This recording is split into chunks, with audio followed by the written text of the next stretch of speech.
Good evening, everybody. We are just admitting people into the meeting.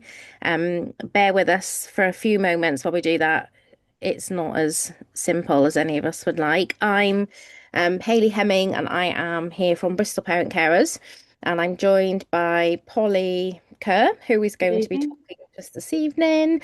And there are a few other colleagues on the call from parent care forums in North Somerset and South Gloucestershire. But because the event is being recorded, we they have their cameras off and their audio off, and you will find that your audio and your camera is also off because we are expecting over 100 people this evening. So to make sure we can get everything covered and that the internet works as we're all hoping, it's best to keep videos off and microphones muted.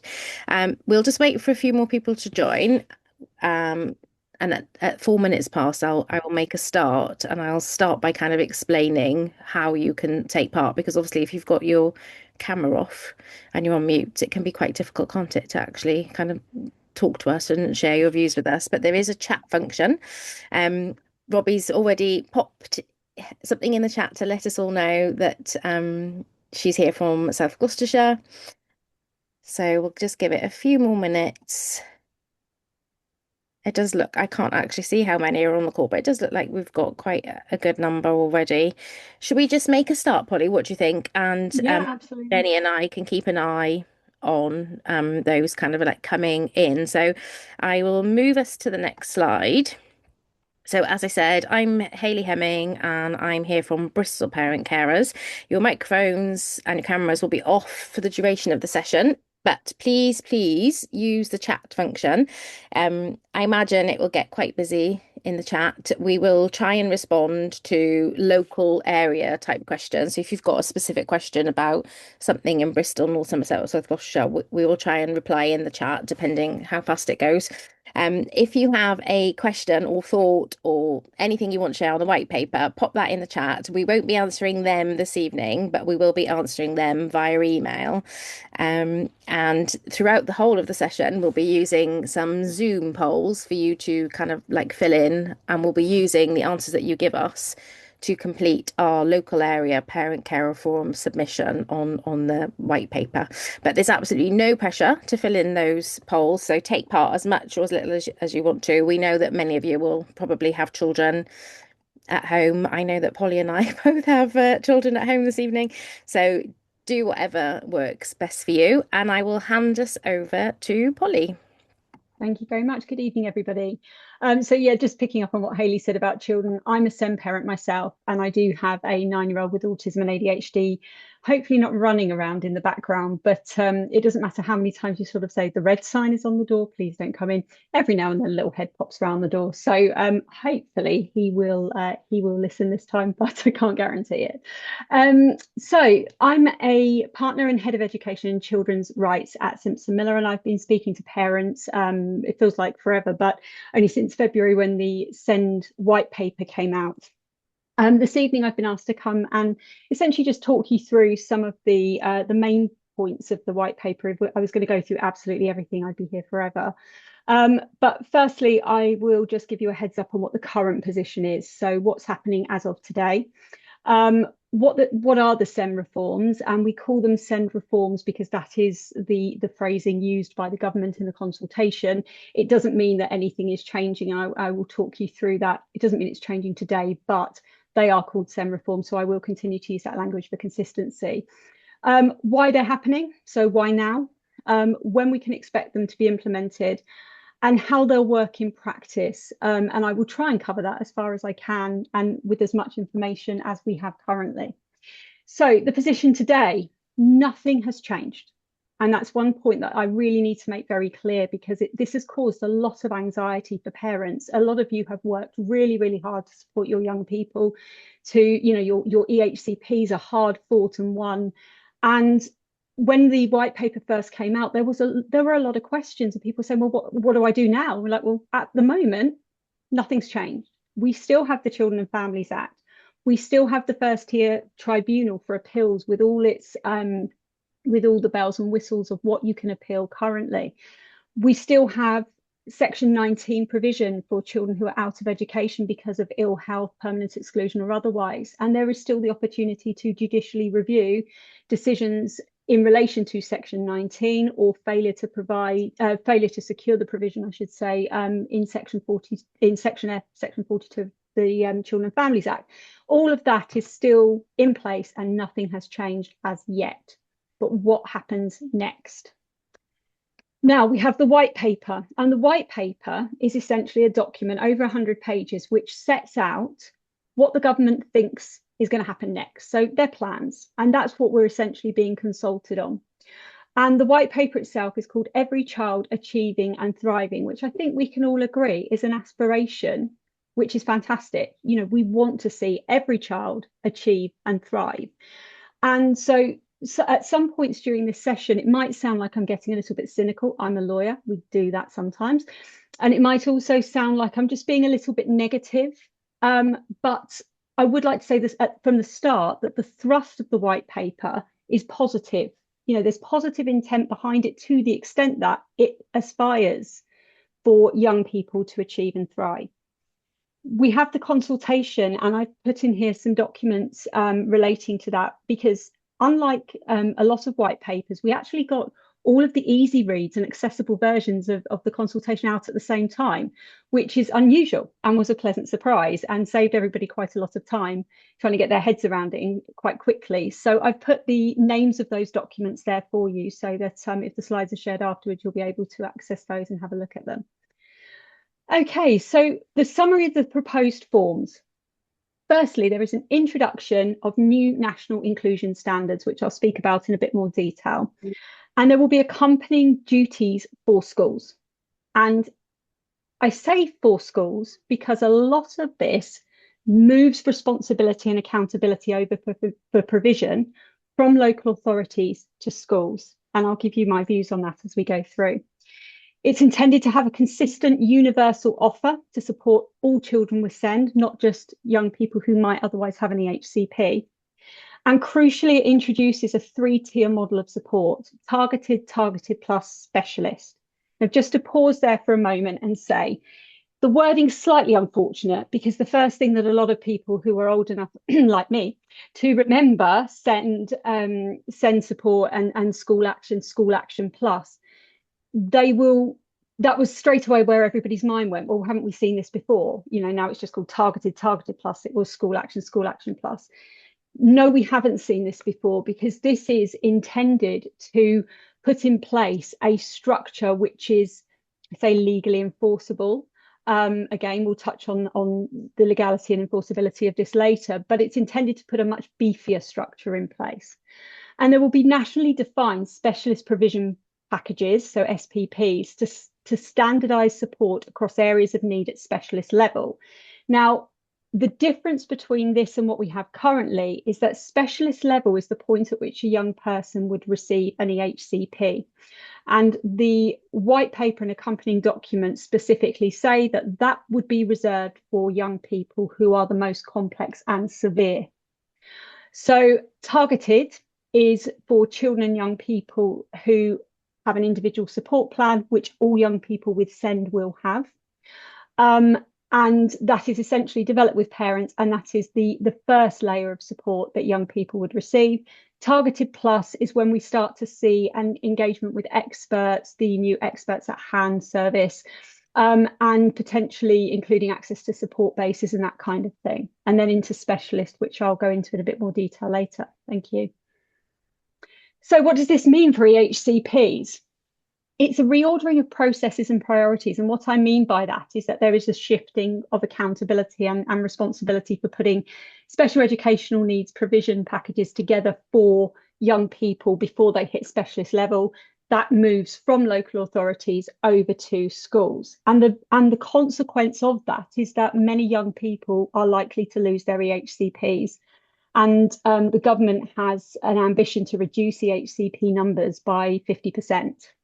So a lot of young people who have EHCPs, who get to a stage in their education where they are assessed again, and that's something which happens at phase transfer, as and key points of education, and I'll touch on again later. Oh, sorry, can you just go back slightly? Um, that that aspect, those young people may well lose their EHCP, so that's giving parents some cause for concern at the moment.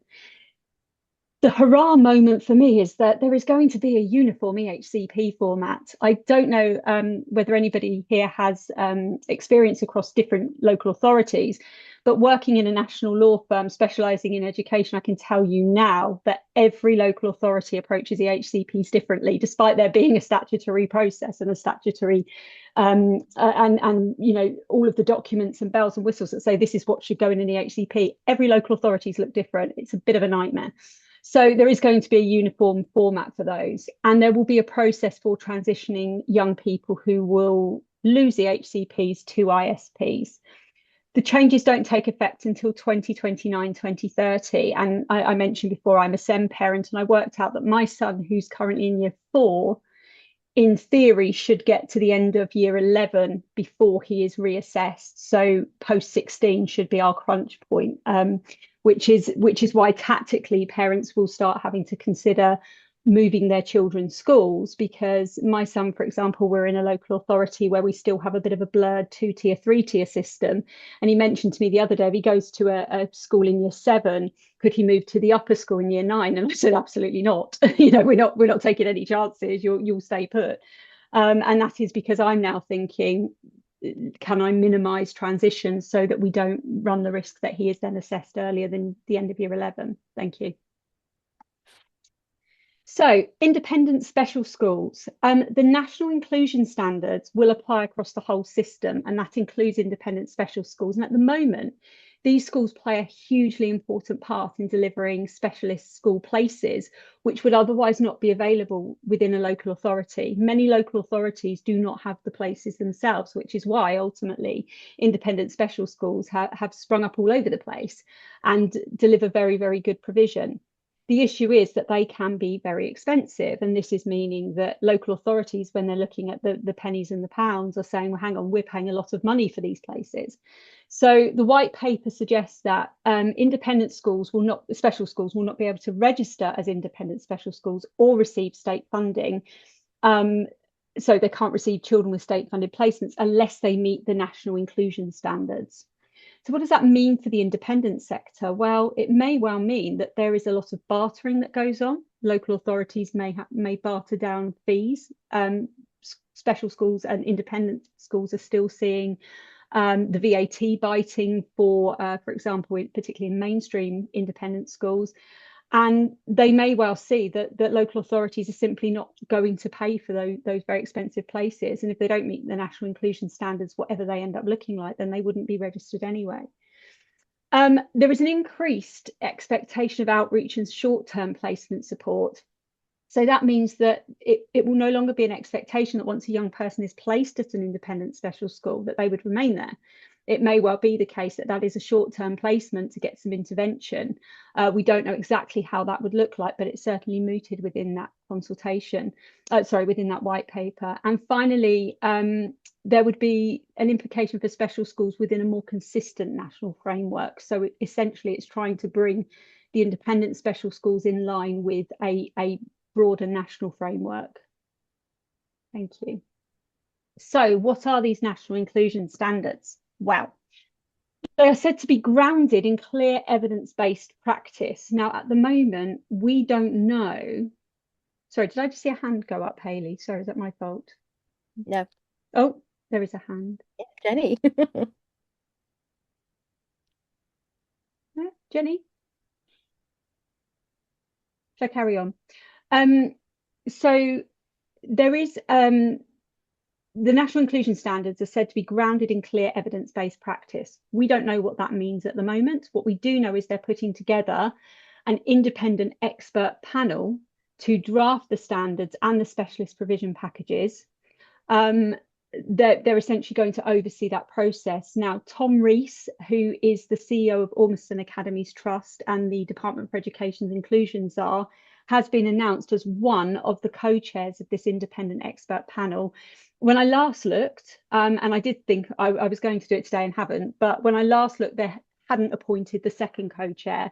That may have changed, but as it stands presently, it's Tom Rees and another.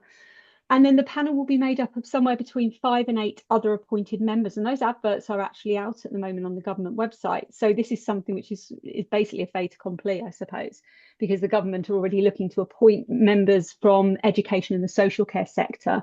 And there will also be representation from the UKRI, from the Education Endowment Foundation and the DfE Scientific Advisory Council. So those are the parties likely to make up the panel that oversees the national inclusion standards.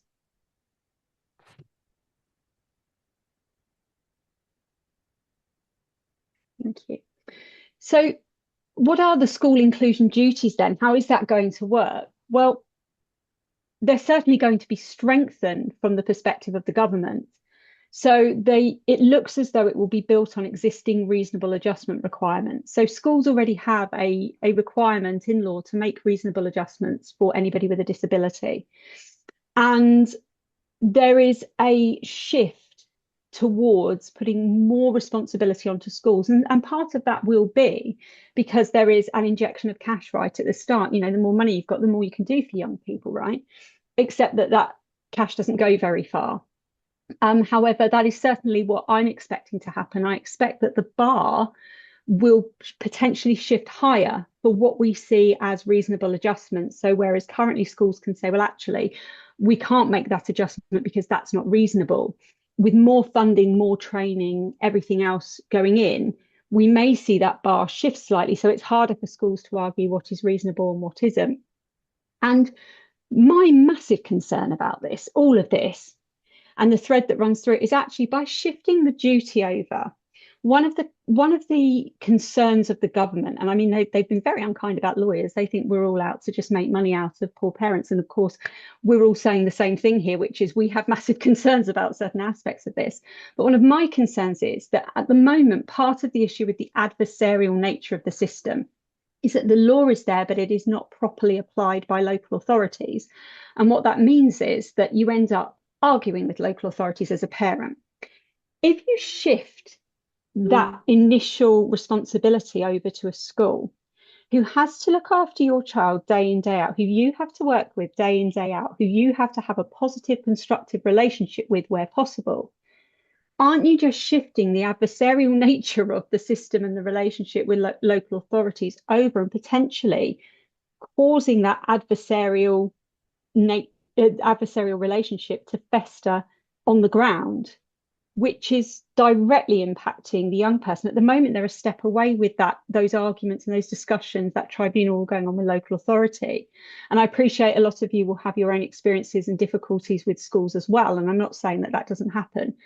But if we're talking about schools having responsibility for the drafting of the individual support plans, schools having responsibility for deciding if your child's going to be targeted or targeted plus and what that support looks like, and you disagree, and there's a whole complaints process, and I'll talk about that later as well, you're kind of just shifting that room for dispute over to that one relationship you really, really need to try and preserve. And that does concern me in terms of young people receiving support, but also families and schools being able to work together with a structure that actually supports everybody to get the best outcome for the child. There's going to be an introduction of inclusion bases to support pupils with SEND. We have SRPs, ARPs, whatever schools or local authorities call them, currently sort of popping up all over the place. I've been asked what the difference is. Actually, I think the only difference is the potential to mandate that these exist. Again, I think that they are a cost-effective, say that with a little question mark, way of making more special school places, which aren't actually special school places. And so I do worry about whether inclusion bases may become exclusion bases by the back door. But until we have a bit more information about how far mandated they will be, how many there will be, where they will be, how they will be operated, what the expectation of inclusion in mainstream to base is from local authority to local authority, from school to school, from child to child, I think that there's a bit of a question mark over the actual difference on the ground between those and what we have now. The Equality Act, I've mentioned the potential shift in expectations for schools. There's going to be a clearer role for Ofsted in evaluating inclusion, and I can hear a few people already saying, well, don't they do that already? And frankly, yeah, they do look at send. They're not, as far as I can see, for the paper, going in to look at individual children. They're not going in to look at whether Sarah is getting the provision in Sarah's ISP. What they will be going in to look at is how the school works within the framework of the national inclusion standards. So is that actually a shift, or is that just another tick box exercise? And I think that, again, that's a concern around how good Ofsted will be as an entity in holding schools to account. Um, and there will be a new progress focused performance measure linked to inclusion. Again, we've seen all sorts of progress measures over the years. Is this just more admin for schools, or is it genuinely going to mean something? Is there going to be accountability? And what happens if you're not hitting your performance measures? What's the outcome for that, for schools, and what intervention will be put in place to support you to do that? Don't know.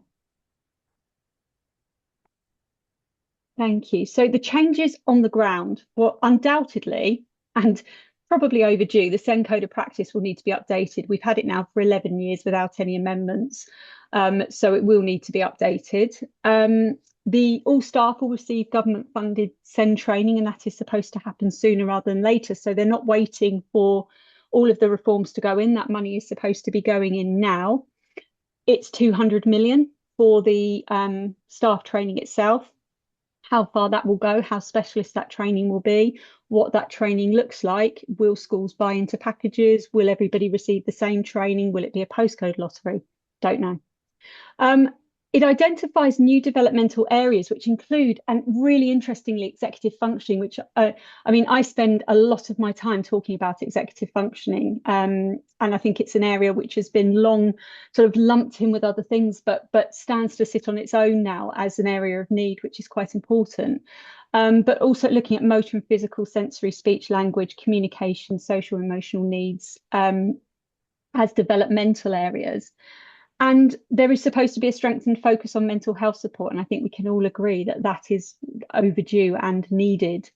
The question will be whether health comes to the table, because actually there is not a huge amount in the white paper about health. It's acknowledged that health doesn't really get involved at the moment, and there needs to be strengthened relationships between local authorities and ICBs. But again, it's one of these areas where there isn't a huge amount there. Thank you. So one of the new points to bear in mind from the white paper is the local area support. Schools will be expected to have SEND clusters and to work together. Now, my experience thus far is that a lot of schools are already doing this. A lot of areas have groups for SENCOs who meet up, who discuss best practice. They have groups for head teachers who meet up. So what is the difference going to be? Is it going to be about sharing resources? Because I can imagine a situation where a large academy trust, for example, can share resources across its academy trust. So if it has a specialist in a particular area, that specialist can go around and train everybody really well. What about if you're a standalone school? What about if you're still a maintained local authority school? There will be, I think this is where it's going to potentially come unstuck, is if you get a SEND cluster where there isn't that expertise, because if you're there to share best practice, but the practice isn't best within the group that is being shared, then all you're actually sharing is poor practice. And so who's going to regulate who is in those groups, what kind of support they're getting, and how that works?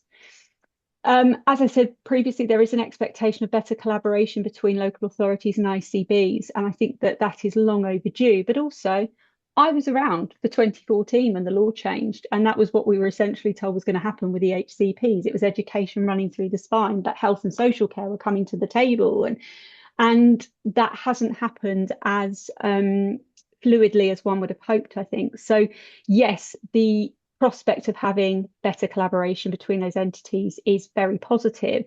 The ability to do it, the will to do it, certainly from a health side, I don't know. Next slide, please. Well, thanks, Polly. We're going to take a Cool. pause there and we're going to pop the Zoom poll up, which will cover basically everything that you've talked about so far and give you a chance to have a drink and give everybody a chance to kind of like interact with us. And I think Jenny will deploy them. And you know what it's like with these things. It never works quite how you're expecting. So let's see what happens. I think they just pop up on our screens. Let's give it a minute. Yeah, we've grouped two or three questions together just so that nobody's having to scroll through a lot of polls. So I'm going to open the first one now. Feel free to answer as much of it as you're able to. When I see people have stopped responding, I'll close this one and we'll start the next one. Well, so hopefully you've got the tiers of support has just popped up on your screen, and we'll wait till the majority of people have kind of answered. I'm going to take a drink as well.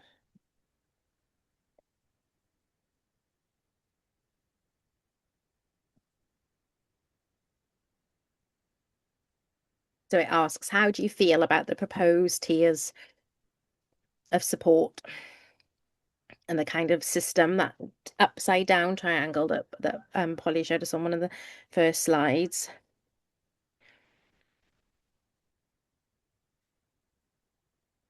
There's a few people that put not sure, need more information. I think that's a key kind of thing really from these reforms is the devil's in the detail, as they like to say. So lots of information is always required. We've got 23 in so far, which is about half of you, so don't be shy. Oh, jumped to 30, that did the trick.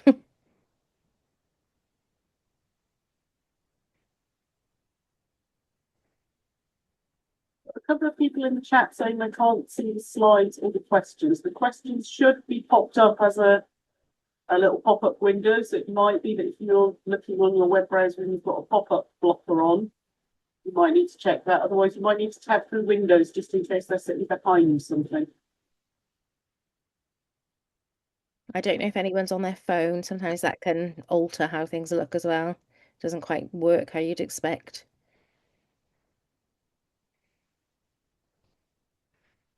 Brill. 72%. How much longer do you want to give it, Jenny? I can't see the chat, unfortunately. I think I'm going to close that one there now because I'm not seeing any more answers come in. But Well, if you haven't managed to answer, don't worry. We've got one at the end where you can add anything else that you haven't had a chance to tell us. Oh, yeah. started going up again when we said we were going to close it. We can also, if anyone has any difficulty, I'll get your names out of the chat and I'll make sure you get sent it on like a Microsoft form or something like that this evening. So yeah, don't panic. But it is at 81%, so maybe that I'm going to end this one. Brill. And so the next one, give Jenny a minute to share it.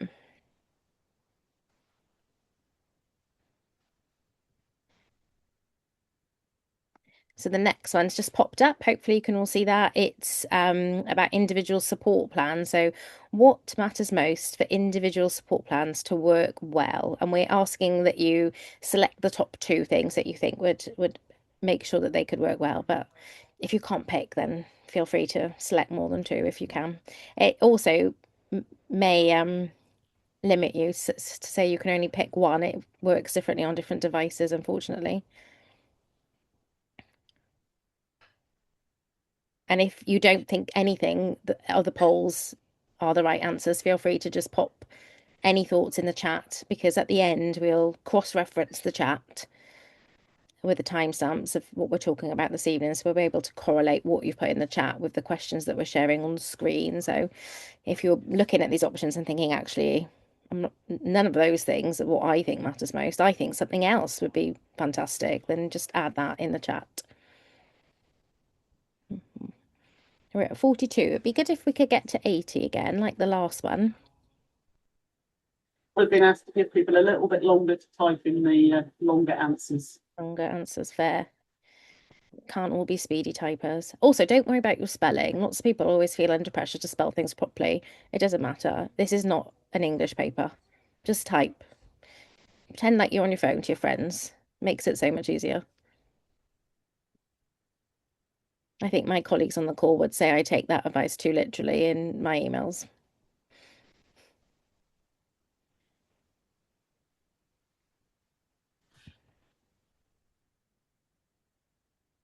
So coming out on top is based on individual children's needs. So, um, when everybody booked into this session, one of the questions we asked you was kind of related to this, and quite a lot of people said it was important that their children's individual needs were recognised. So it's kind of no surprises there for us as SEND parents that that is what everyone would think would be most appropriate. How are we doing, Jenny? At 78, so I'm just going to give it a little minute longer for those who are just finishing typing that last hasty reply. Put you out.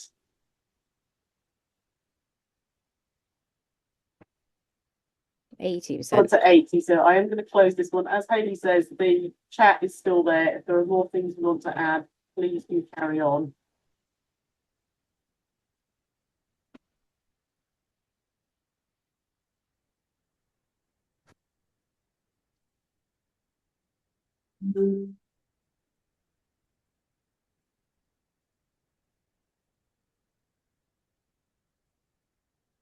Okie doke. So, third question is about the specialist provision packages. Oh, that's tricky to say. I've not said that out loud yet. Um, how do you feel about the specialist provision packages? So, is it positive and sounds like a fantastic system? Mixed? Are you feeling a bit concerned? Not sure? Again, use the other box or pop anything in the chat. I'm I'm slightly scared to click on the chat button in case I break something, but there are some comments in the chat, so please do keep using the chat function.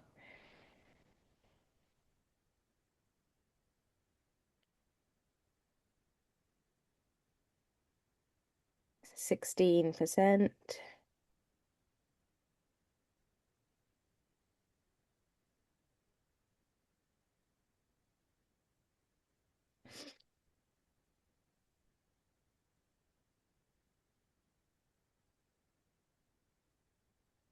Oh, someone just switched their answer. That was interesting. Feel free to change your mind. Yeah, I think I might brave the chat, Jenny. Can you see the chat? Maybe I'll just, oh, it's fine. I clicked it. Nothing bad happened. Um, just lots of comments about people feeling mixed and that some schools perhaps already have something that feels like an ISP. Sometimes that can be like some places call it an individual education plan. Sometimes it's called a support plan. It's a little bit different to what this proposal is. So it can be difficult to make sense of all the acronyms and all the different labels for things sometimes. Richard, so sorry. You said it was too short and you were still typing. Just feel free to pop anything in the chat if you can. That doesn't get turned off, I guess, does it, in the other ways? So we're at 67, Jenny. Still seeing a few answers change. I'm just going to give you that last little minute as ever to finish writing the last little bit. Yeah.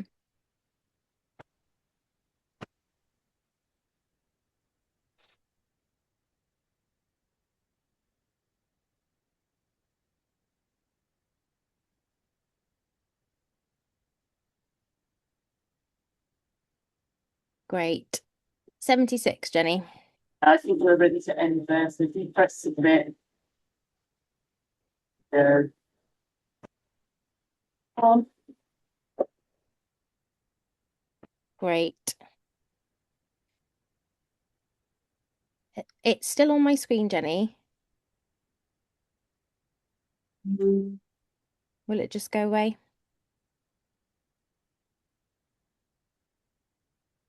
Right, because you're the host, Kaylee, you've got a whole lot possibly at once. Okay. So I'm just going to launch the final one of this section on national inclusion standards.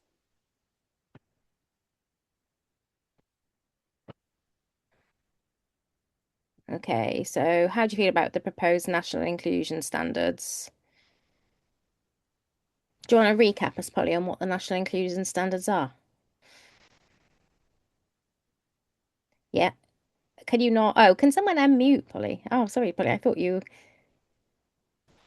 I wonder if I can do it.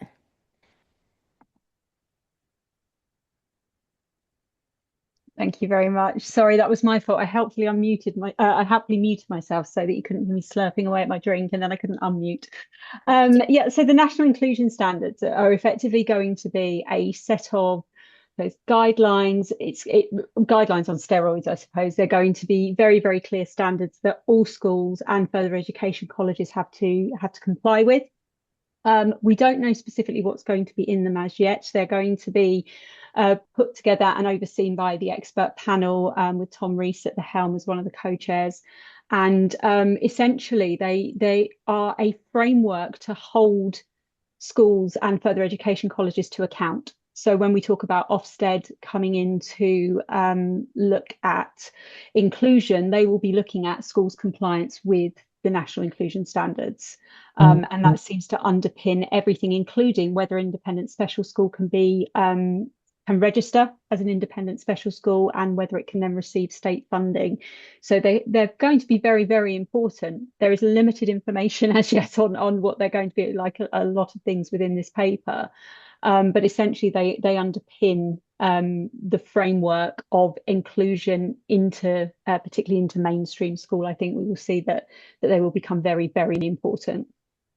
And just picking up on the point that I couldn't jump in on earlier, Hayley, about the ISPs. So the ISPs are, I agree that every school already has a document that they produce for children with special educational needs, particularly ones who don't have any HCP.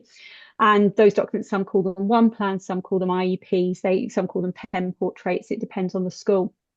But the key about ISPs is that every child with SEN will have one, regardless of the level of support they need. They will all have one and have a legal entitlement to one.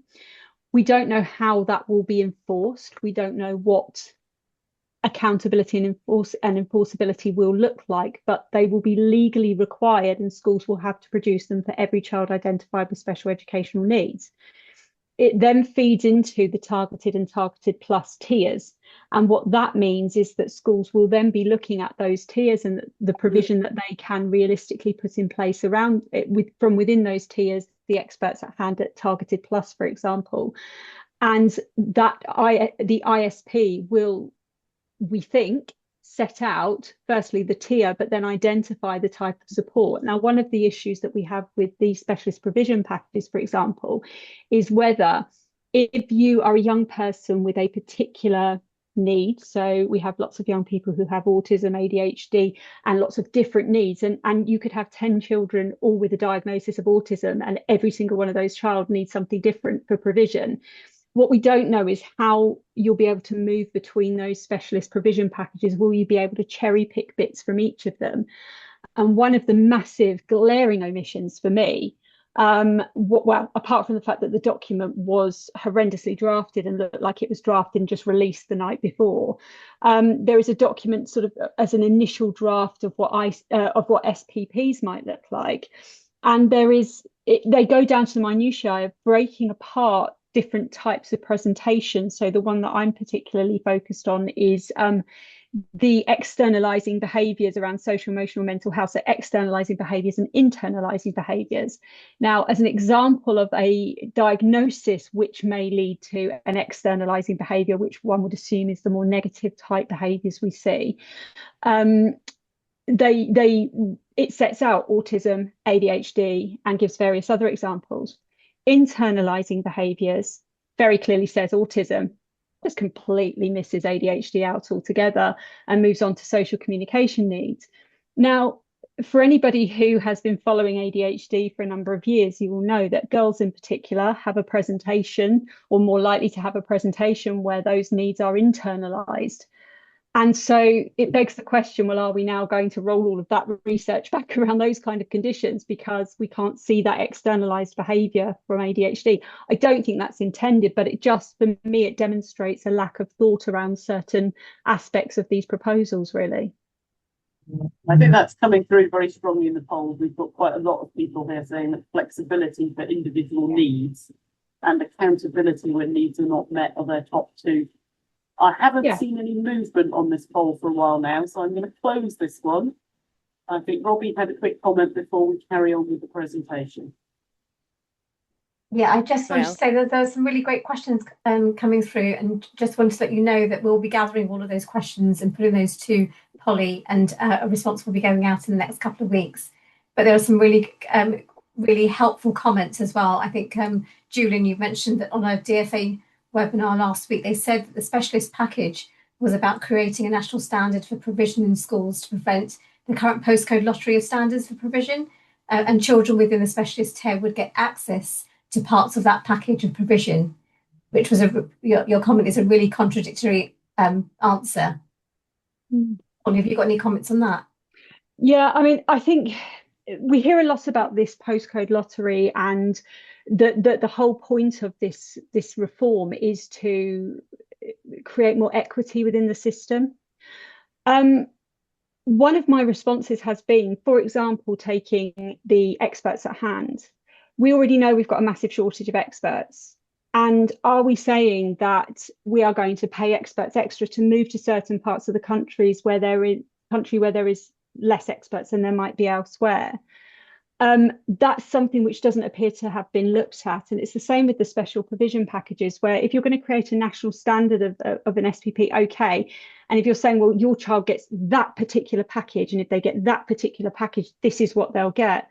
But what about if they don't need all of that? Or what about if they need half of that, but actually package number 2, they need half of package number 2? That information, that sort of niche commentary isn't in the SEM white paper. So at the moment, yes, great. If we can make everything equitable across the whole country, that absolutely should be the aspiration. But I think that at the moment, it's an aspiration that doesn't have much weight behind it, because there are logistical issues around there being more resource in certain parts of the country than others. And what the white paper doesn't do is address how that will be, or set out how that will be addressed, I think, is my concern. Fab. I'll move us on to the next slide then. Here we go. Thank you. Okay, so with the shift away from local authorities and away from EHCPs and over to ISPs, as I mentioned, it's going to be for the schools to prepare ISPs. It's going to be, I think Senkos are going to get incredibly busy, to be honest. But I think, it will then come down to, well, what happens if we disagree with that? What happens if a parent says, well, no, I'm not happy with the way that plan is drafted, that ISP, or you've only given them targeted support, they need targeted plus. How will that work? At the moment, we have a system where if you're not happy with the EHCP and the content, which is very bespoke to that child, you can appeal it. You can go off to an independent body and you can appeal it. What's going to happen if parents want to complain if things aren't working around that process? There's a strong emphasis on mediation as a route of resolving disagreements. Now, if I stretch back into the beginning of my career, I cut my teeth as a commercial litigator. So I didn't start as an education solicitor, although I've been doing it for 16 years. And mediation's great if both parties have something to lose and both parties have something to win, because you can find, what somebody once said, a mediation works best when both parties leave mutually disappointed, because nobody gets everything they want, but you get enough that you can sleep at night, and that's great. The problem we have here is we don't have equal bargaining power. We don't have a position where schools or local authorities have something to lose, because they're just saying, well, this is how it is, and that's it. We don't have any more, or we're not going to budge on that. Whereas parents, obviously, there's a lot of expense that comes with supporting children out of education, with fighting for children's rights, that sort of thing. So I think, yeah, great. Mediation absolutely should be your first route. You should never want to litigate. Anybody that wants to litigate, I think it is very, very rare. It's a last resort. So fantastic if mediation will work, but both parties have to be willing to come to the table and give and take a little bit. A digital complaint system is included within the white paper, and there is nothing to say how this is going to be funded, but essentially schools are going to be required to have a digital complaint system to address complaints about ISPs, tiering, all of that. Yes, again, okay, fine, digitalize everything. That works, great. Who's going to be required to produce those packages of software? Are we now going to have companies suddenly popping up saying, iSchool will charge you X amount to prepare this package and you're going to have to spend your money? that you've just been allocated from the Department for Education as extra money on just buying into a digital complaint system, and a lot of money then goes on that. Again, we don't know. And what's going to be the ultimate outcome? Who's going to have the responsibility for overseeing those complaints? Where do they go? You know, if you hit governor level, for example, and they find against you, where's your route of challenge? Will you be able to go to tribunal, or will that have to be the High Court? And then potentially we're facing more traffic going through the High Court on judicial reviews, and more resource out of schools when it's needed there the most, because that's where your young person is.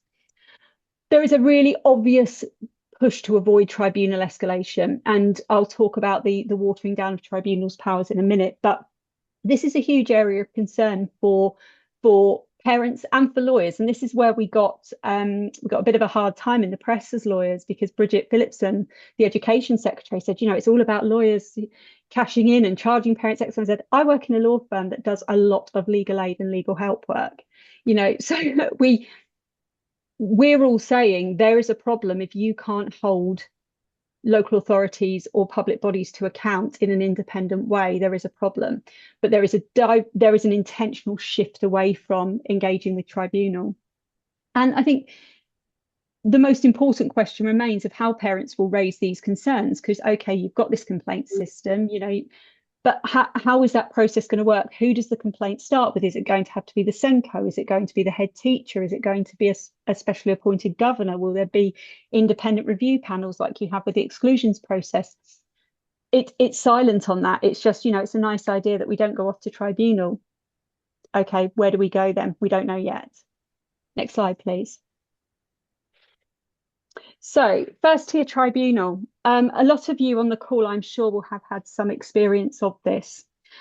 The first tier tribunal at the moment can hear, apart from disability discrimination claims, it can also hear appeals for refusal to assess for a needs assessment, appeals for refusal to issue a plan, appeals against the content of the HCPs, and vitally, I think, appeals against the content of Section I, so placement, where children will ultimately end up going to school. It's supposed to become a remedy of last resort. As I said previously, my view is it is a remedy of last resort. Nobody goes to tribunal because they want to. They go to tribunal because they have to, because they haven't got the outcome they need for their young person on the ground trying to work with the local authority. But what the white paper is suggesting is that rather than having that broad church of options and appeals that can be brought, the first tier tribunal is likely to only have the ability to look at threshold. So whether a young person is complex and severe enough to get an EHCP. And you could say, well, that's sort of at the point of refusal to assess, refusal to issue, that kind of level, but that is the threshold that we're looking at. And also the ability to essentially quash a local authority decision on Section I. So if a local authority says parental preference school A, we're not going to name that, we're going to name local authority preference B, the first tier tribunal, arguably from this paper, is going to be able to look at that and say, actually, local authority, we don't agree with that decision, try again and quash it. What it's not going to be able to do is then say, we'll name parental preference A. The question then becomes, well, actually, then what does the parent do if the local authority makes the same decision? Next slide, please. And so this is just a graph of sort of effectively what kind of decisions the tribunal we anticipate being able to make, so threshold or placement, but not being able to name at Section I.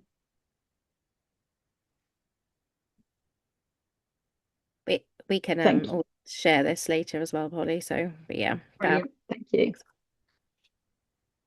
So the quashing mechanism, I have huge concerns around. And the reason I have huge concerns around is because I spend a lot of my time within the exclusions framework, which was changed in 2012, so 2 years before the Children and Families Act came in. And what happens is if a young person is permanently excluded from school, at no point does anybody independent, unless they have SEND and there has been disability discrimination, which falls to the tribunal, nobody independent ever looks at an exclusion and can reinstate the child. Even the High Court, in my view, does not have that power. So we have a system where head teacher makes a decision, governing body upholds decision, independent review panel disagrees with governing body's decision, quashes it, and sends it back to the governing body to reconsider. But the governing body can make the same decision anyway and just uphold it as well. And that's my concern around what we're essentially seeing with the SEM process around placement. And the Equality and Human Rights Commission have actually raised concerns about the legality of the exclusion process and whether it actually breaches human rights. And my view is it does, because you could just have schools deciding that they don't want a child there, and that's the exclusion done essentially. And my worry is that we will find placement decisions and local authority making those decisions with that in mind, in the same way I think currently some decisions are made more with a focus on, we can kick the can down the road because it takes so long to get to a tribunal hearing. So, we could save £100,000 on that special school place by not naming it until the day before the hearing. I think we might see that kind of mentality, and I said, I might sound a bit cynical in this, so I do apologise, but we might see that kind of mentality and tactical advantage played on. I do think parental preference will carry less weight under the new framework. So it's a bit like if you're stood in the supermarket and you're looking at washing powder and you're like Daz and Fairy and everything. You're like, oh, which one am I going to have? But actually, you then realise they're all made by Unilever or Procter and Gamble or something. And so it sort of creates the illusion of choice where you think you have a choice and a say in the process, but actually you don't. I think that there is a real risk that that kind of illusion of choice happens, and that actually parents can name a preference, but it's going to carry little weight in the process. I've spoken about reconsidering decisions and quashing, and I think that the potential is that we end up with a rise in applications for judicial review, because if the tribunal as a specialist panel says, we don't think you made the right decision there, local authority, we're quashing, do it again. Local authority looks at it and says, okay, we've considered your points, but we're going to come back to the same decision anyway. We may at that point face challenge in the High Court against the local authority on the legality of their decision making. What the High Court won't be interested in is whether that child should go to parental preference school, in my view. I think what the High Court would be interested in is the decision-making process of the local authority, which is a more difficult battle to have. It's the same with exclusions. It's very hard to win a JR around the exclusion process and around the reconsideration. And I think we'll see that it potentially coming out in JR is it will come down to whether the decision-making process was lawful rather than the decision itself in favour of school A, school B over school A. The judicial review currently, they can look at failure to secure provision, which I do a lot of that work, so Section 42 Children and Families Act. What we don't know is whether that is going to be the same situation going forward, what that provision looks like. Are they going to leave the Children and Families Act alone? And if the specialist provision panels say X and that's all you're going to get, then we might see a drop in securing provision arguments if the provision is expected to be there, because local authorities say, well, actually you've got this package, but school have got more money, and so off they go. And I think, as I've said before, I think there's a real question around how schools' decisions about targeted and targeted plus levels will be challenged. I don't think it's going to be open in tribunal appeals. Potentially you could get a disability discrimination argument or failure to make reasonable adjustments, but around the decision to whether your child's targeted or targeted plus, don't think that's going to be something open to the tribunal. Well, thank you so much, Polly. We've got another quick pause there. So if you want to grab a drink, Polly, we're going to that's the end of the section that's about tribunals and kind of like how disputes and problems will be resolved. So we've got the next poll up, which is about complaints processes and tribunals. So how do you feel about the send complaints system under the reform? So the proposals that are being put forward. While everybody is filling that in, I wondered, Polly, so you mentioned when you talked about how it will change potentially parental preference, and some people on the call might not know exactly how parental preference currently works, because you can't, as a parent, so I've got a child with an EHCP, and you can't just say, I want my child to go to like this school which costs £100,000 a year. It's not as simple as that, is it? It's quite nuanced. No. Would you like to just explain like just briefly how Yeah, sure. parent works. Thank you. Yeah, so when your plan is in draft, whether it be in draft as a result of an annual review or because it's your first plan, you can ask for a school to be named in section I. And there are other times when you can as well, but that's when it's most likely to happen. And you can put forward your parental preference school. And it may well be, as Hayley said, the school that costs £100,000 a year, and you're quite entitled to say that's the school I would like my child to go to. Doesn't mean you're going to get it, but what it does mean is that you've given your views across. The local authority will then look at the local mainstream school. Most local authorities immediately consult your local mainstream anyway, and they will also look at schools in their own area.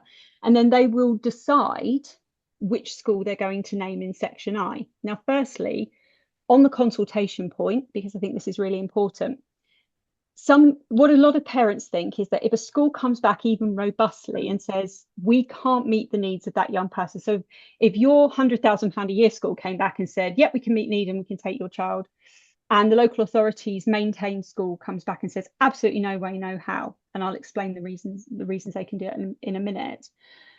Local authority could still name the absolutely no way, no how school if it is a state maintained school, for example, because all they have to do is consult under what we call the gunning principles, which is a case that is as old as I am, and I'm not going to tell you how old that is. And the last point on the gunning principles is conscientious consideration. That doesn't mean you have to agree, you have to accept the views of the school. What it means is you have to conscientiously consider them and then make your decision. So as long as the process itself for consultation has been lawful, and then you have conscientiously, as a local authority, considered, you can still name a school that robustly says it can't meet needs. So some parents, when they get their plan, are like, well, that school said they can't meet need, they can't name it. Yeah, they can. They just have to conscientiously consider. Now, we can argue whether they do or not until the cows come home, I think. But when they're considering a placement, if it is a local authority school or a state maintained school or an independent school that is registered under a particular part of the Act, section 41 school, the local authority has control over whether it can name it in section I or not. And it has to consider three things. It has to consider whether that school is suitable for the age, aptitude, ability, and special educational needs of the child, whether it would be incompatible with the efficient education of others, and whether it would be incompatible with the efficient use of resources. So essentially, is it going to impact on other children if your child goes there? Is it going to impact on their education? Is it going to cost a lot of money? So if you get over the first hurdle of yes, it's right for the child's age, aptitude, ability, and SEN, which more often than not we do, those are the arguments you normally see parents putting forward or schools putting forward. So schools will say it's incompatible to the efficient education of others because we've simply got too many children, and you know we're using the broom cupboard around the corner for a sensory room or whatever. And I'm seeing a lot more sophisticated arguments now with net capacity studies coming out from schools and you know really, really robust responses. But if a local authority on assessing thinks any of those points apply, then they can refuse to name, and that includes in relation to a parental preference school. Slightly different for independent schools. So if you wanted your child to go to an independent school and it wasn't named, and what I mean by independent is fee paying, and it wasn't named registered under section 41, then the local authority doesn't apply section 39 subsection 4, which is the part that gives them their original exemptions. What it would do is look at section 9 of the Education Act, which is essentially that every child should be educated in accordance with the wishes of their parents, unless, and it more or less gives you those same arguments, that it would be incompatible with efficient education of others, or it would be a public purse, you know, too expensive type argument. If you're in tribunal arguing those points, then what the tribunal would do currently is they look at your setting and they say, can your setting as a parent meet need? And if the answer is yes, they'll then look at local authority setting. If the answer is no, then they would name your setting. If they look at your setting and say yes, and they look at local authority setting and say yes, then they will look at cost. And it's at that point they'll start balancing. So even if you get over all of those arguments on your placement, if the local authority's placement also gets over all of those arguments, then they will look at what we call the balancing exercise. So they'll look at cost, they'll look at transport, they'll look at all of those things. And so essentially that's in a nutshell parental preference, how it works and how you challenge it. So yeah, it's a big nutshell, but it's a nutshell. Well, but I think that was a really comprehensive answer. Thank you so much, Polly. And I think Jenny, we've got enough answers here. What do you think? She's on mute, so she may need to have a moment to unmute herself. Yeah, so it's ended. So I'll pop us on to the next slide, Polly. Thank you. Okay, so how will all this be funded? I will take you through this very quickly. So there is a 4 billion, essentially the figure that got banded around was £4 billion investment over 3 years to support the SEM reforms. That's despite having already had identified that the system was short 6 billion. So we're still 2 billion short of where we were, but 4 billion as an investment, great. We want to see more money in the system. We've been arguing for that for years. 1.6 billion inclusion mainstream fund is to provide year settings, to provide early year setting, schools, colleges, resources for early intervention, small group support, adaptive teaching, all of that. That's part of that 4 billion. 1.8 billion is the experts at hand service. And I've got a couple of slides specifically on that service in a minute, but that's to create these local banks of specialists that schools can draw on at targeted plus level to provide support or to provide advice even where a child doesn't have any HCP. 200 million, as I mentioned previously, for training, 200 million for outreach teams to strengthen early identification and community bases, 200 million for local authority transformation, which is intended to enable councils to implement the reforms while maintaining current services. Which is interesting considering that in implementing the reforms, it's essentially just passing a lot of responsibility it has over to somebody else. So what it's supposed to be implementing, I think remains to be seen, and the devil will be in the detail as where that oversight and that implementation happens. And in addition, there will be a 3.7 billion capital investment to create around 60,000 additional specialist places and inclusion bases. So not just special schools, which we've been asking for a very, very long time, but these inclusion bases. So that's what that figure's for. And finally, the 3.5 billion increase to needs funding. Now, that increase is in 28-29. There is nothing in the white paper that suggests what the funding formula will be going forward. And this is a real concern because all of these reforms, all of these proposals are underpinned by increased resource. And these numbers are big numbers until you start breaking them down to individual children.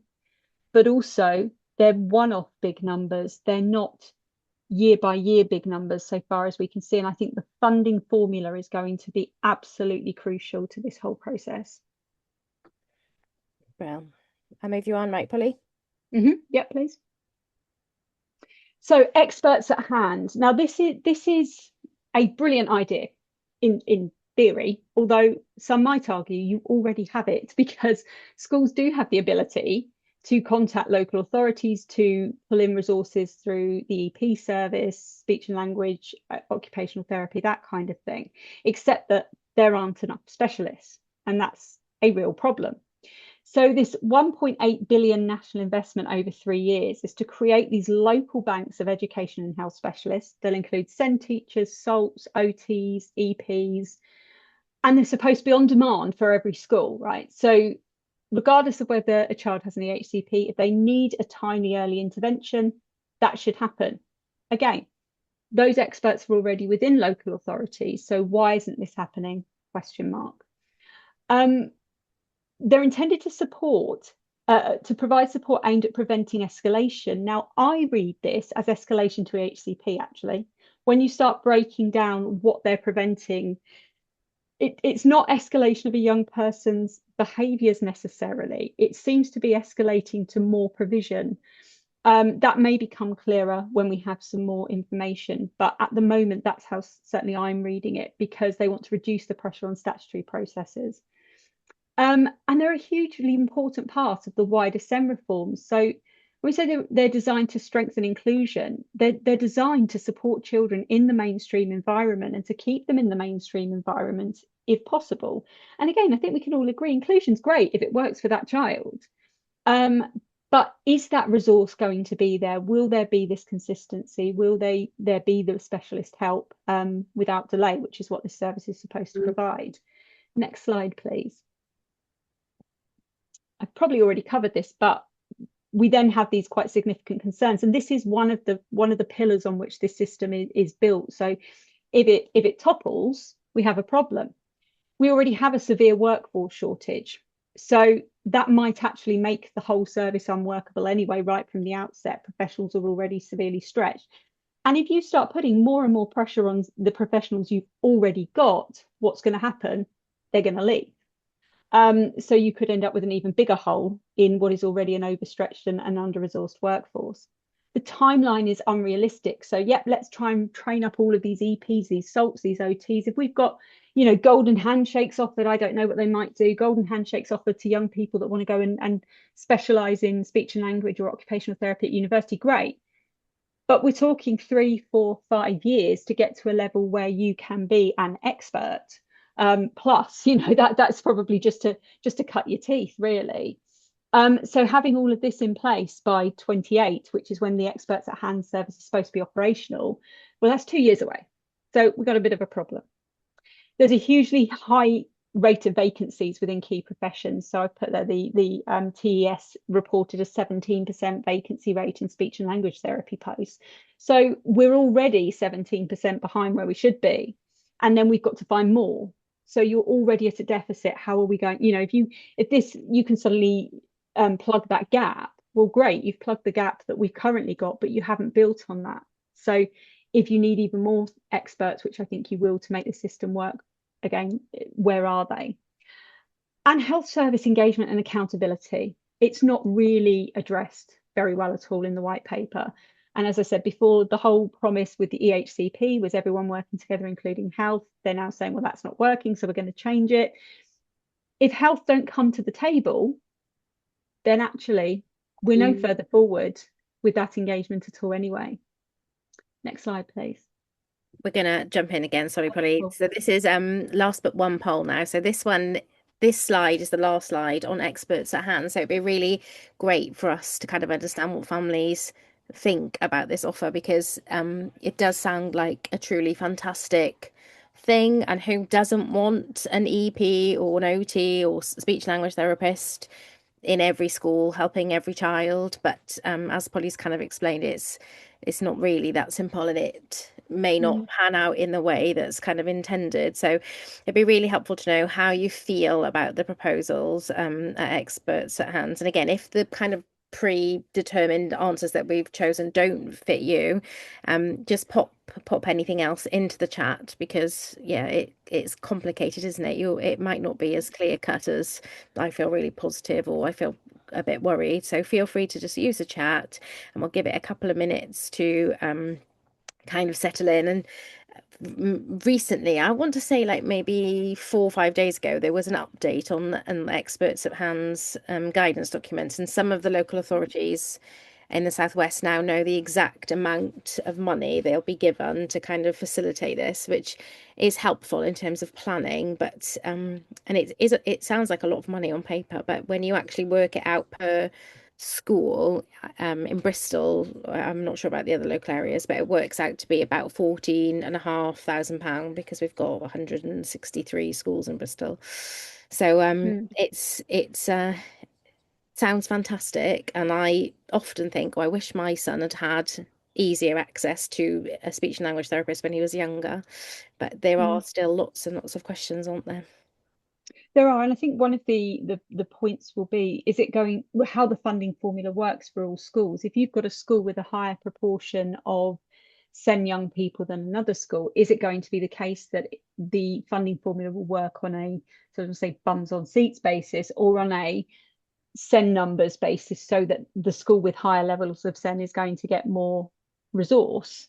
Or are they just all going to get that 14,000? I think that's a crucial piece of information we're missing at the moment, is how is the funding formula going to work? So just on the current system, anecdotally, I've been sort of mentioned to people that I know and have worked with for many years, a very, very tiny lower school. And at one stage they had 8 children with EHCPs, which doesn't sound very much, but when you've only got 50 children, it's a very high level of EHCPs. And the local authority in question had said in every one of those EHCPs, which they don't anymore because I challenged it, the first £6,000 of this provision will be paid for by the school. And they were hanging their hat on that delegated SEN budget. And when you looked at the funding formula, how it worked in this school, they only got 17,000 in SEN budget anyway. So they were sort of trying to find £48,000 worth of support for the EHCPs. And it's like, okay, so what's happening for the rest of the children? Are we now saying their needs can't be met from the usual resource of a mainstream school? Because if we are, or a state maintained school, because if we are, then we're looking at more EHCPs because all the money's gone. And that's my fear, is you're going to get a situation where, as I say, you can move resource more easily around in a large academy trust where you have several schools in one area. But if you are a state maintained, local authority maintained school, for example, and you're your only school and you don't have that ability to move staff around or resource around more easily, I think you'll suffer. I do, and I worry, because those schools tend to be the ones that attract children and young people with SEND because they're smaller and more nurturing. And so I think that is a huge issue.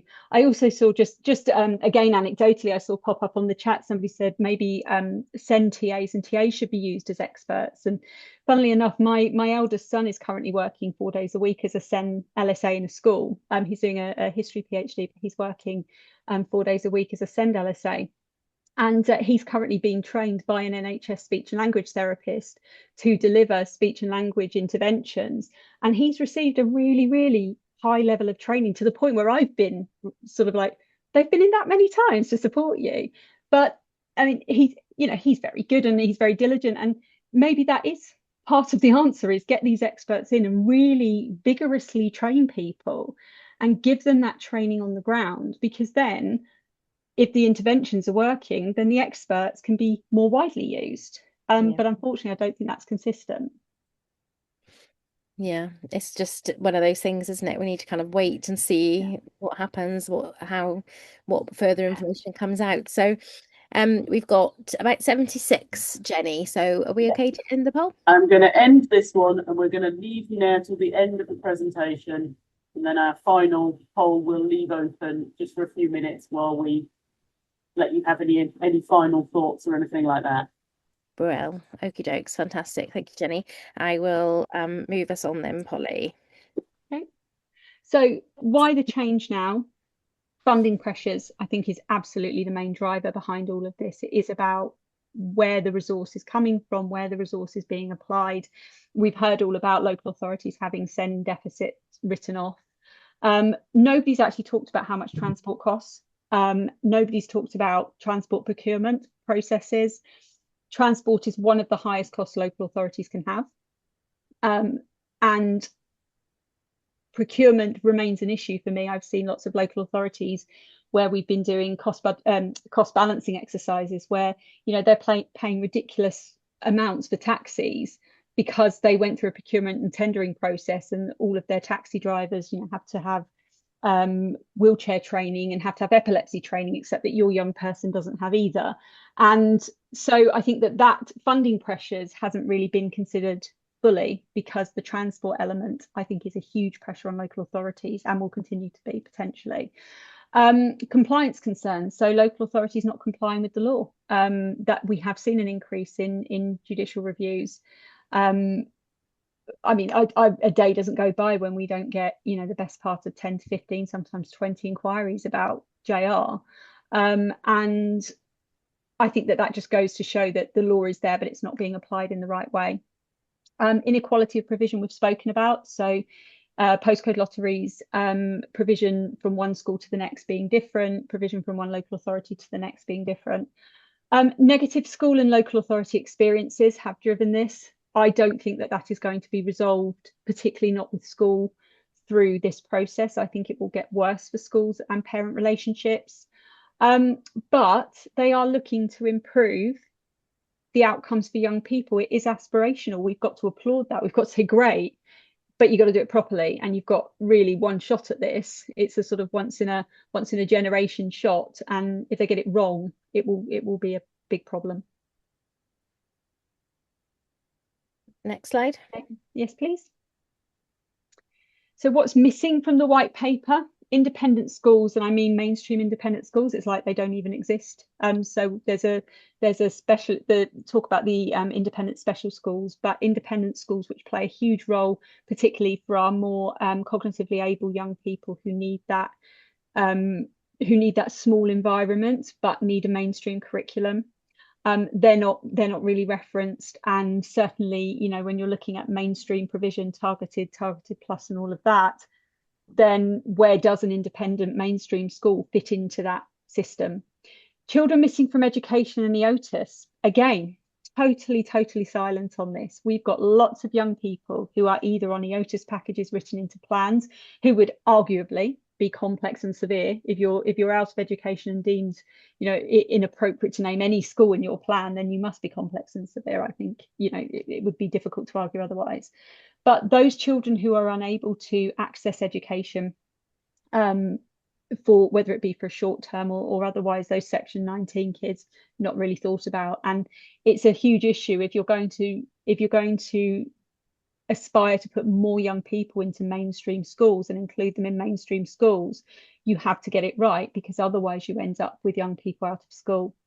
Mention the cognitively able pupils with SEND. So there is a real concern around particularly young people with autism, ADHD, who are more cognitively able, but who have higher SEMH needs, for example, and who struggle to access education. Developmental language disorder and occurring needs, that isn't mentioned within these packages. We would expect it to be. And how needs will be defined in the SPPs, and will there be that crossover? And I spoke previously, I added this to a slide, but I spoke previously about neurodiversity buckets. There is a sort of anecdote around sort of, you know, you look at young people as made up of lots of different buckets, and some people have lots of balls in one bucket, so it might be autism, ADHD, whatever, and others have lots and lots of balls in lots and lots of different buckets, and some of them never actually hit a level of clinical diagnosis, but they can be your most complex young people. There's no sort of, at the moment, we don't know how their provision might look, in terms of, you know, is it going to be the case that you sit in special provision package A and you don't move out of that? Well, when you've got those young people who have lots and lots of needs spread across lots and lots of different categories, that's going to be a problem if it's not bespoke enough. Thank you. Next slide. Oh, there we go. There we are. So here you go. We've got cobras now, Hayley. I promised Hayley cobras. So I went down a bit of a rabbit hole not long ago, not starting with SEN, but I read something about, it may or may not be true, about what's called the cobra effect. And the cobra effect was a story from colonial India, and the British government, unhappy about the amount of poisonous cobras in Delhi, offered a bounty to anyone that brought a dead cobra to them. So the industrious people of Delhi decided to start breeding cobras, and they would kill them and they would take them off for this bounty. And when the government found out, they were very upset about it, stopped the whole program. And then you had a lot of people with a lot of worthless cobras, so they just released them into Delhi, and then you had even more cobras than when you started. Now, how on earth does that fit into SEN, I hear you ask? Don't get me started on Barbara Streisand. She does too. I wrote an article about it. But essentially, I think that we are in a situation where if young people are unable to access the right provision because they're not sitting in the right targeted plus, they don't have any HCP, I fear we risk more young people being able to attend school. I fear we risk more section 19 provision. Now, currently, when you have a young person who needs the right provision, we can argue that in the SEN tribunal. We can go up and ask for the right setting in the SEN tribunal, for example, when all of that can happen in that jurisdiction. Even if parents win, even if local authorities have behaved abysmally, there's no cost attraction there. So the local authority never has to pay costs to the parents unless in very, very rare circumstances. What I think potentially could happen here is that young people end up out of education because they're either too unwell, because the system is set up in a way that means that they can't access it and they become unwell, or they just can't do it. You know, we call it school refusing. I absolutely hate that. Emotionally based school non-attendance, those kind of acronyms. But that is going to be section 19 provision. So that's the OTIS by the back door. That is fought for and won in the High Court. on judicial review if local authorities don't put it in place. So either local authorities put it in place and they pay, so they're still going to be paying for that education, or they don't, and someone like me ends up taking them to the High Court and winning that package of provision through judicial review. And then they have to not only pay that package of provision, but they also have to pay my costs because it's a cost attracting jurisdiction. They wouldn't have had that in the Send Tribunal, so that's more cost of them.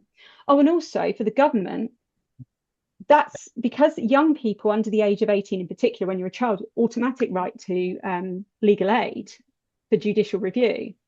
Well, then I'm using public money to fund my costs because that's what the available funding system is for those young people. So public money pays for the solicitor to take the local authority to court. Local authority has to incur its own cost to fight that. Then it has to put provision in place, and it also faces an adverse costs order. I mean, if we're talking about keeping sort of saving money, I think we're just displacing this whole problem.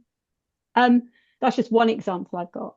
The shortage of experts we've spoken about, the enforceability of ISPs and special provision packages we've spoken about, how a complaint's going to be dealt with. First tier tribunal rights and the watering down of powers, huge concern. It is subject insofar as it's not included in the consultation.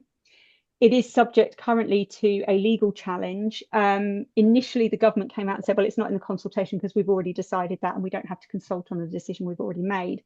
They've slightly changed that position by saying, of course, we're consulting on the first tier tribunal, but they haven't changed the consultation. So it's kind of trying to shoehorn that into different places. I think if the idea was to take more cases out of the Send Tribunal, what we potentially will see is an increase in disability discrimination claims, and those would be brought against schools. And again, that's going to impact on the relationship between parent carers and between schools on the ground. But I do think that we may see an increase in those and that reasonable adjustment argument. And I've already mentioned an increase in judicial reviews. Okay, next slide, please. I just had a really tickly cough that threatened to escape, but I've managed to make it go away. Well done. So reassessment, not review at key transition points. Now, this is something which I touched on briefly earlier. There is a key change in the wording around the point at which a young person's EHCP is looked at. So all of our young people that have EHCPs now, nothing changes for them immediately. When they get to a transition point from 2028, so coming into effect in 29/30, when they get to that key transition point, will be subject to a reassessment. This isn't a review. This isn't the phase transfer review. This is a full reassessment to see whether they should still have an EHCP or not. And given the government's views on reducing EHCPs, I think that is where the traction will go. I think we will see these reassessments finding that young people don't need an EHCP. As I mentioned previously, my son's currently year 4. I think if it all works as I think it's going to work, I can get him out of the other end of year 11 before a reassessment. But it remains to be seen, how many children will ultimately lose that EHCP. And I think, will the tribunal have the power to consider that decision? Is that going to be a decision that can be looked at by the first tier tribunal? Because if it's not, because at the moment cease to maintain is a decision they can look at. So is it going to be a standard cease to maintain, in which case it goes to tribunal, or will it be a JR about the legality of the decision and more traffic through the High Court? There is a risk of reduced support for some children, as I say, particularly ASD and ADHD, just because of the language that's being used and the type of SPPs we're seeing at the moment. There is a question mark over the kind of support that our young people, particularly our neurospicy young people, would receive. Inadequate support in mainstream. What are these targeted plus actually going to look like on the ground? What's the expert at hand service going to be able to provide? Will there be sufficient support for our young people? And will that support be legally enforceable? At the moment, you have a plan where if the school isn't delivering, it's still local authority's responsibility to secure. You can still use your plan to say to local authority, yeah, you're saying you're giving them this money, it's not happening. So you still are accountable for the failure to secure. That's not going to be the same with ISPs. The resource base and the lack of evidence of their success. I mean, we know that resource bases are popping up all over the place. We may start to see some kind of research around these. We're yet to see any real evidence base for the decision that inclusion basis will be appropriate.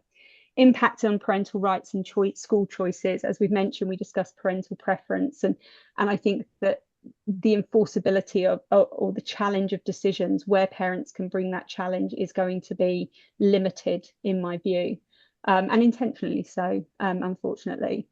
What's this going to look like for schools and teachers? You know, they're also, it's a bit like when the government years ago reduced the number of police officers by about 40,000 and announced miraculously they've recruited 10,000. It's like, well, yeah, you're still 30,000 short.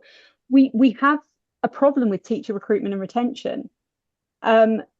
What kind of impact is this going to have? Why are people going to want to come into the profession to teach our young people if they're just going to have more and more piled on them with limited resource? So if the government don't get that right, you may find they're not attracting the right people to the profession anyway. Human rights implications, very briefly, I'll touch on this. Article 2, Protocol 1, right to education, something we see quite a lot. And Article 14, so a prohibition of discrimination. We may well see more global challenges brought on that basis. But I think the Article 6 point, a right to a fair hearing, is going to be crucial, particularly if we are faced with a scenario where nobody independent can ever agree the placement for your child. I think that's where we might see some Article 6 challenge, because there is no fair hearing of that, of your side of it, I suppose. Next slide, please. So where does the silver lining sit? There is silver lining. It's not all negative. The 200 million of funding for a new training programme, if this is done right, that's got to be a good thing. Teacher training has got to be a good thing if it's done properly. The shared expertise and resources, again, if it's done properly, that's got to be a good thing. Sharing knowledge, sharing best practice. But who's going to be the owner of deciding what the best practice is that's being shared and who should be sharing that? The staggered implementation, so it's not all happening now. We're going to see funding coming in first. We're going to see the experts at hand service put in place before any of this actually bites for the children in terms of the HCPs and access. So, you know, that's a good thing. Fairness, I've put question mark, and it's for the reasons we discussed earlier. You know, there's a lot about fairness in this process. I've seen a lot about, you know, the middle class, sharp-elbowed parents getting what they want, and I can assure you that's not the case. Having practiced in this area for a long time, everybody is you know, in the same boat, particularly in around sort of enforcing things through judicial review, which is a fairly expensive process that children get legal aid for anyway. The consultation's still open. It's still open until the 18th of May. And so there's still time to have your say. And that's what Bristol Parent Carer Forum is here to do, to garner your views, and the other organisations present today, is to get your views and actually make your views count. Don't think that your views don't count, because what will happen if you don't have a say is that your silence will be treated as tacit consent. So it's important that everybody who wants a say has a say. Yeah, definitely. So in a nutshell, the consultation is open until the 18th of May. I'd expect policy refinement and these listening sessions to happen until mid-2026. I've already signed on to my MP's one. He made the mistake of giving me a microphone last time. That went well. If it goes ahead in terms of draft legislation, probably you're looking at that around late 26, 27, and then it will go through a process of parliamentary scrutiny. So it goes through Commons, it goes up to the Lords, it comes back to Commons, and it ping-pongs around for a while until it's all approved. So somewhere 2027, 28, the phased implementation, 28 to 35. So that's the point at which everybody should have transitioned over into either keeping an EHCP or an ISP, and these new regimes be in place. And we have been told there will be no changes to support given by EHCPs until the start of the academic year 2030-31. So we will start to see transitioning over, but once that time hits, that's when we will start to see these transitions really bite. I think that might be my last slide. That is your last slide. Thank you so much. So surprised, you got another one. We've just got one last poll. So they're all free text boxes, I understand. So Jenny will activate them now and drop them into the kind of screen for those of you that can access it. I think it would be really helpful, Polly. So you've obviously just read that very last sentence. No changes to the support given until September 2030. So, for example, parents shouldn't expect, I'm not saying this has happened, but for example, parents shouldn't expect local authorities to say things like, we're not accepting EHC needs assessments, or I don't know, schools should be dealing with that because it's changing now. That none of that should be happening. Is that right? None of that should be happening. None of that should be said. I have seen things said by other local authorities where it's, in the spirit of the white paper. That's a phrase that I've seen used. I've seen a couple of very questionable placement decisions recently for phase transfer, which is very clearly driven just from the language being used in emails and letters out to parents. It's very clearly being driven by this process and the fact that there will be more money in mainstream schools for young people. That's kind of the thrust of it. So I think the key to take away is nothing has changed. At the moment, the law is the law is the law.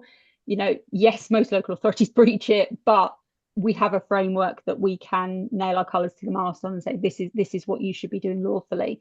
What I'm seeing a lot of at the moment, which is slightly off piece, a lot of Section 19 cases where young people are unable to attend a school placement, and local authorities are saying, well, we've given the money to school, it is the school's responsibility to put something in place.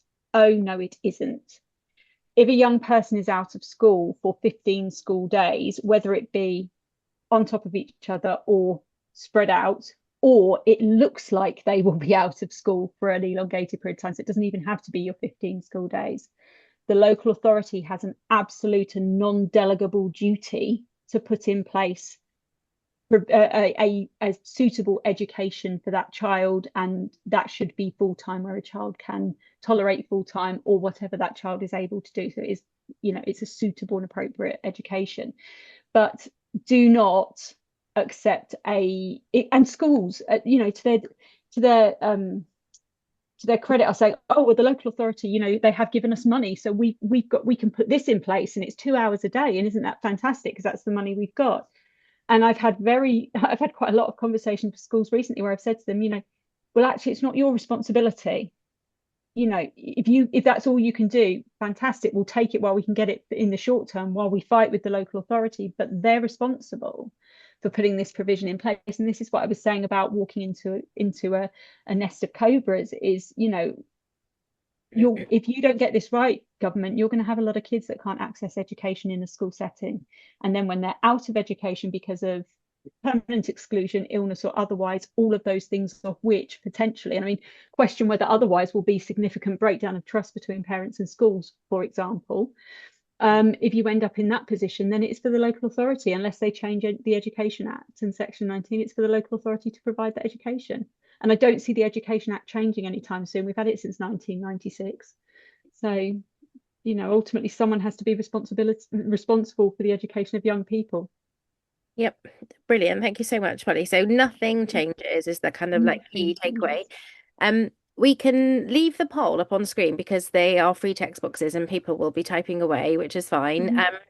The kind of end slide here is just to make sure everybody is kind of aware of who the parent carer forums are and what our role is. So Bristol parent carers, North Somerset parent carers working together, and South Gloucestershire parent carers. It's very hard when you say all of us together, but we have a role to play in the reforms, in that we have to ensure we gather the views of families in each of our areas and collate everything that you've shared with us, not just from this meeting today, but from all the activities that we've kind of been doing over the last kind of 4 or 5 weeks.